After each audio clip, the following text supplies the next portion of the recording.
maliit pa si Jero, hindi pa siya pumapasok. Dumedede pa. Kasama na namin yung panganay namin sa school. Tandang-tanda ko pa noon, tutulog yan sa sa ilalim ng table namin, naglalatag kami. Iniiwan namin siya doon kung kanino na siya magising, nasanay na siya. Para ng mga nanay at tatay niya, yung mga co-teachers namin. Alaylakad kami, madaling araw ang assembly, kasama na rin namin yan. Gigilty rin kami ni Mami kasi parang nabugbog siya sa hirap. Kaya kaya mabilis nag-matured yung panganay namin.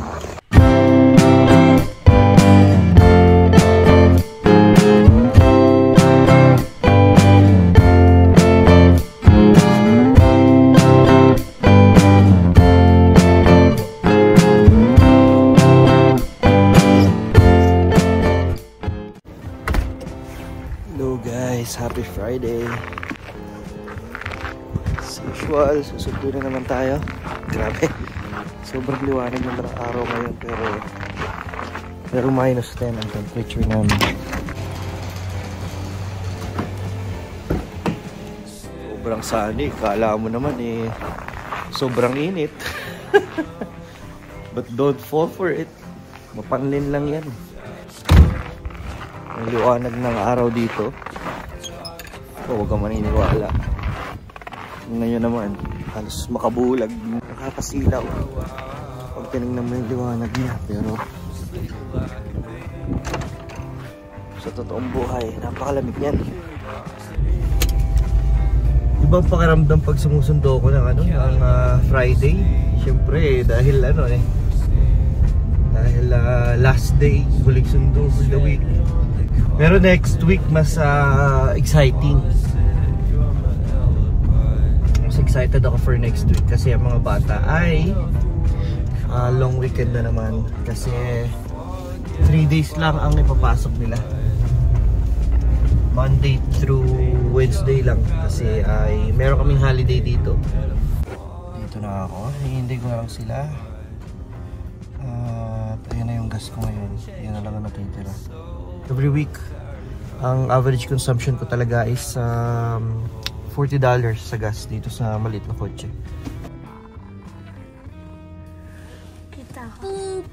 So after 1 week of use nitong sasakyan ay 38 lang ang ginas ko. So yun talaga yung average ko.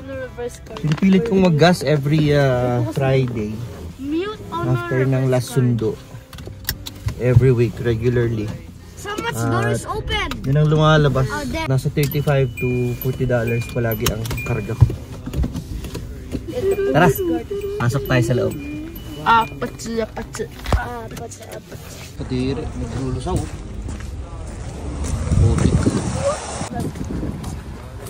Sabi ko, sama na lang sila sa akin. Ikaw na pumindot dyan. Ikaw na gamitin mo lang yung card ko. Isang pepperoni pizza. Nandito tayo ngayon sa Costco, bumibili ng pangsuhol. Bakit ako magpapapizza, kuya? Kasi si Daddy kahapon, dapat sundo sa amin 2:43. Siya dumating 3:30. O hindi naman, 3:15 yata. 3:20. Nagising ako guys ay nagising ako ay alas 3 na. Grabe. Kaya meron akong atraso sa kanila. Galit na galit si kuya sa akin kahapon. Bili ko na yung pangbayad ko sa aking kasalanan. Yun ang aking bayad sa aking kasalanan kahapon. Tinax namin. Pero hindi lang yun, may kasunod pa. So yun nga, ang istorya kahapon, para akong atakin sa puso kasi nagulantang ako. Gising ko, anong oras na? 10 tawag, tapos hindi pa siya nag-a-answer. Hindi, may kasalanan talaga yung cellphone ko. Hindi ko alam kung bakit na silent talaga yung alerts. Wala akong narinig kahit isang tawag. Alarm, lahat. Tumunog siya ng siguro kung level 1, yung sobrang hina talaga. Yun ang nangyari. First time kong malate ng At least nandun sila kuya at saka may cellphone ako. Maliit ng sundo. May cellphone naman si kuya, kaya medyo hindi ako nag-aalala. Kaya nga lang, siya yung nainis sa akin kasi ako yung hindi pumipick up. Tawag siya ng tawag sa akin. Eh, ako mamukhang tunde, oh, masigo. Oo. Sig ng body niya. Kasi hindi ko naririnig. Tinawagan na rin pala ako ni Mami. Tapos yung tinawagan pa kita sa school number. Oo, gamit pa yung school. Grabe guys, talagang nakakainis. Ang nangyari kasi noon, nagising ako ng alauna kasi naihi ako. Eh syempre, ang alarm ko kasi is 2:10. So yung pagbalik ko sa higaan ng 1 PM na yon, doon ako napasarap talaga ng tulog. At saka yun nga, hindi nga kasi tumunog. Hindi ko narinig yung tunog nung alarm, nung mga tawag. Buti na nga lang, nagising ako ng 3:00 tapos parang nagva-vibrate yata yung cellphone ko. Tapos pagtingin ko, grabe, nagulat ako, si kuya tumatawag. Tapos pagtingin ko sa oras, patay. Yari na. So, ice skating. Kaya na-frame up ako. At sabi ice skating daw sila ngayon. Hindi daw ako pwedeng umangal. Hindi ako pwedeng umangal. Kaya ito, may pa-pizza pa, di ba? Okay na yun. Bawin-bawi na, ha? Siguro kung exactly pagkalabas namin tapos naglakad na agad kami, sa apartment na kami buo pa sila makadalas. Maaari nga, kasi ang tagal kong bago pa ako nakapunta sa school. Siyempre paggising ko, nagilabos pa ako. Sabi ko, muta-muta pa nga yata ako, takbo na ako. One eternity later. Dito na kami guys. Kaya ano yung trailer na yun, may mga painting na yun. Hindi, check ko muna, tsaka magtatanong ako kung pwede sa loob. Diyan ka muna. Ako muna dyan. Pwede pala, pwede. Kaya nga lang, kuya, ang dami na nila kumakain doon. Puno yung table. Na lang kami. Eh pwede nga sa loob kumain. Ang problema, sobrang daming kabataan na nag-ice skating din. Meron silang ang tubig nyo naman nasa sara nyo, kuha agad kayo slice tapos sara nyo kagad. Para hindi agad manlamig lahat. Dali na Johan, kumain ka na kagad oh. Oh my god, ang lamig. Magagabs ako, hindi ako nakapag-gabs. It's extendable. Ang lamig. Hindi ko yung gabs ako. Gawin, pwede mo yan.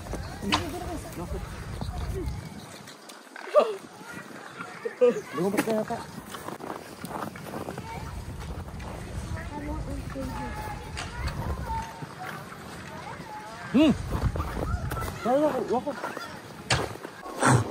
Kaya na ba?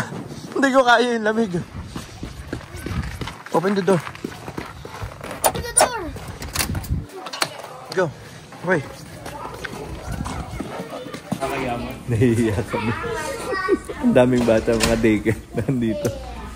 Sabi ng mga bata, ay sumemper, pizza. Hindi kami nakapasok kanina kagad kasi napakadaming kabataan. Naglalaro sila ng hockey. Tapos kumakain din sila dito ng pizza kasama yung mga parents. Nga, nahihiya ka. Oh, Lord. Lipat niya.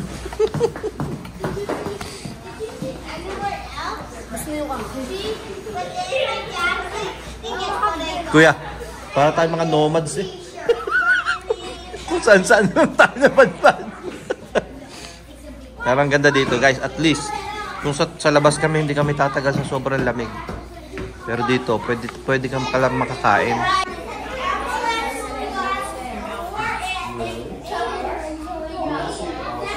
Ingay yung mga bata, no?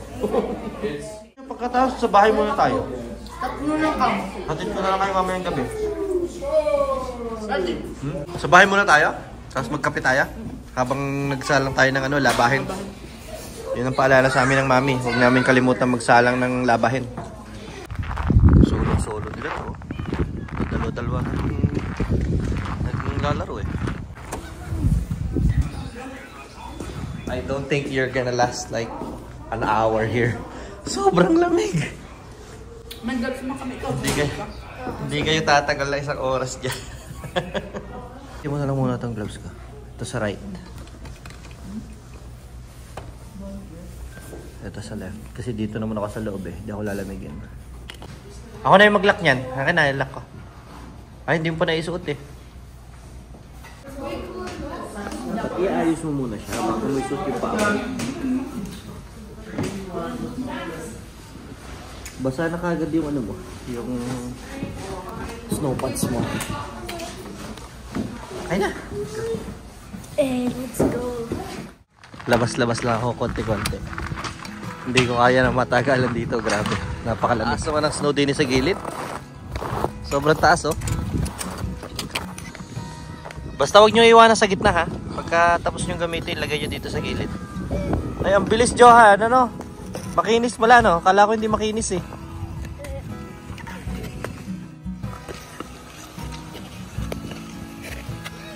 Johan, huwag ka na ganyan.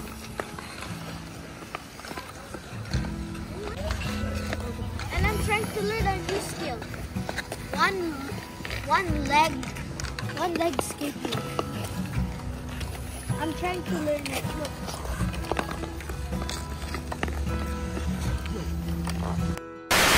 Oh, grabe guys, sobrang lamig.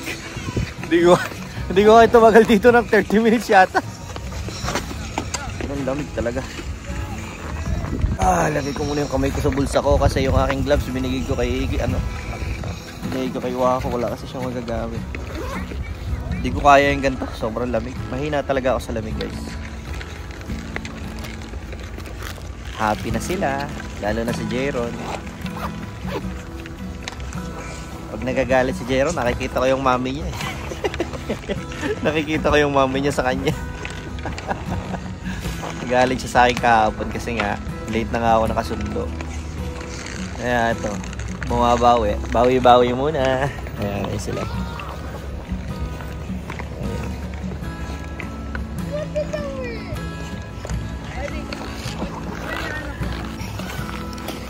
Mga hanggang anong oras kaya tayo tatagal dito?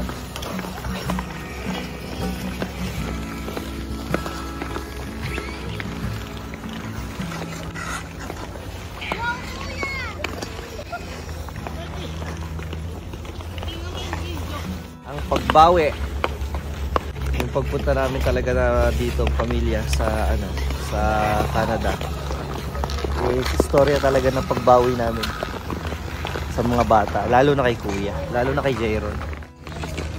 Sa mga hindi kasi nakakaalam, nung kami nasa Pilipinas pa, nung bago kaming mag-asawa ni Joyce, so nagtatrabaho nga kami sa DepEd, sa Dasma.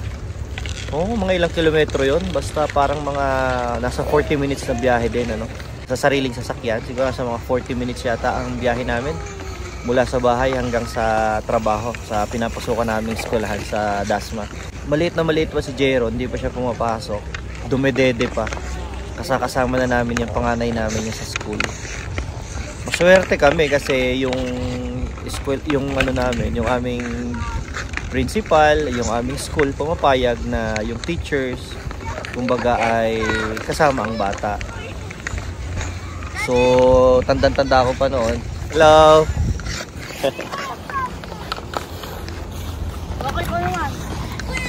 Tandang-tanda ako noon, si Jeron natutulog yun sa ilalim ng table namin, naglalatag kami. Tapos kapag may klase kami at tulog pa siya, iniiwan na namin siya sa faculty room. Kasi may faculty room kami ng department eh. Iniiwan namin siya doon kung kanino na siya magising, nasanay na siya. Para ng mga nanay at tatay niya yung mga co-teachers namin. So, ganun. Napakabait niyan. Lagi namin kasama sa school yan. Minsan, mag-aalay lakad kami. Madaling araw ang assembly. Kasama na rin namin yan.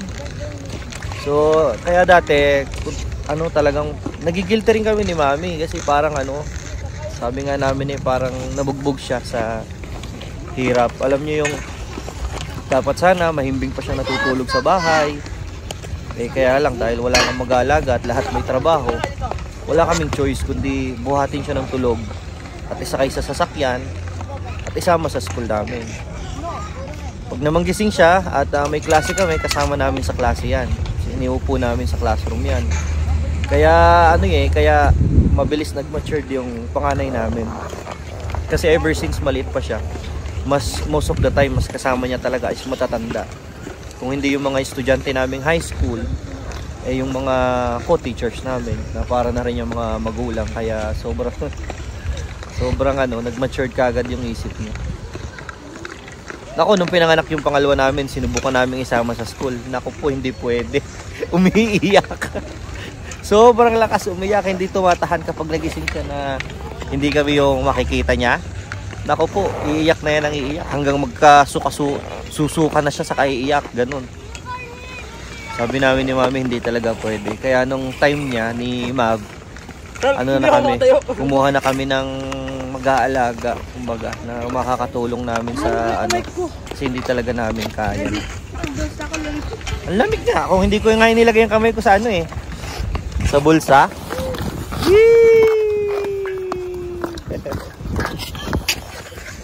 Kaya talagang dito natutuwa kami kasi mula nung nagpunta kami dito sa Canada, kumbaga, lahat ng yung mga gusto nilang gawin, nagagawa nila. Yung mga hobbies nila, nasusunod nila.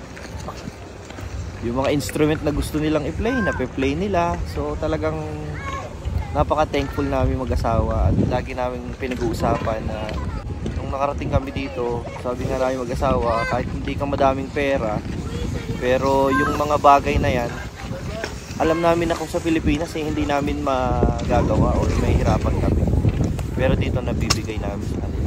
Kaya sobrang happy. At yung mga bata din, tinatanong namin, happy ba kayo na nandito kayo? Ganyan. Sobrang happy daw nila. Kasi ang number one na kinasasaya nila kasi nga laging may time. Pag weekends, lagi kaming may time. Hindi kagaya dati. Kaya dati kahit weekends gagawa ng ng lesson plan. Hirap talaga kami noon ma-manage yung time namin.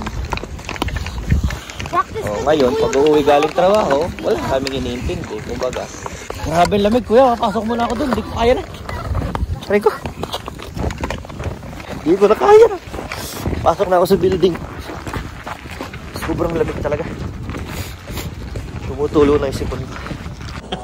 Kita dito Huli ka. Best moves on the ice without it. Oh, let's see. My best move requires it. Go.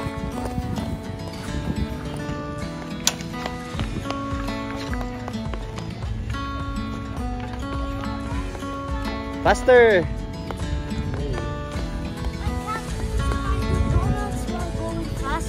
I will just go flying. Okay. This, I will just go. And then I will. Should I try with this? Donuts. Yeah. Try mo.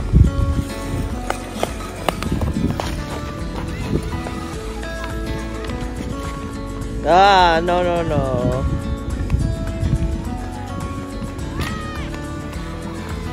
Why? Pangit hindi naman umikot ng maganda. Wow, may reverse. Kaya gawin mo mabilis. My turn. Hindi ako makapitap. Marunong magpabilis, hindi marunong umistop. Nakita mo yung ginawa kanina doon bumuli. Demonstration pa lang yun, tataob na. Been practicing this technique. Oh, anong technique yan? Kagibunshin technique. Balance mo pa sa gitna, nak. Oh, galing, ganun. Yun, oh. Kuya, patagalan ng one leg lang, diba, sa Jahan. 1, 2. Galing. 5 seconds. Ang galing. Dali. 5 seconds ulit. Go. Kailangan ko yung balance. Mabili, anak, kailangan faster. Hindi siya pwede pag slow.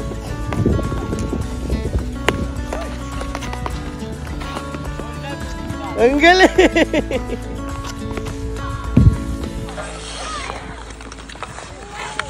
Ang galing.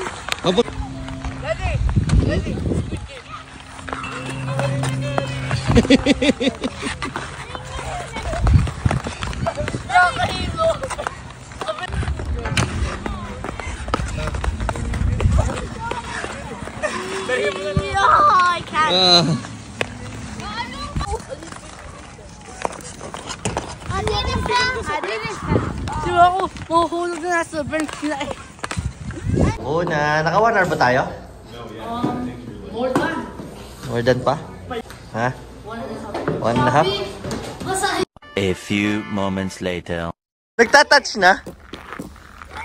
Ah, it's touching na. Dali, bunutin mo na siya. Ang laki.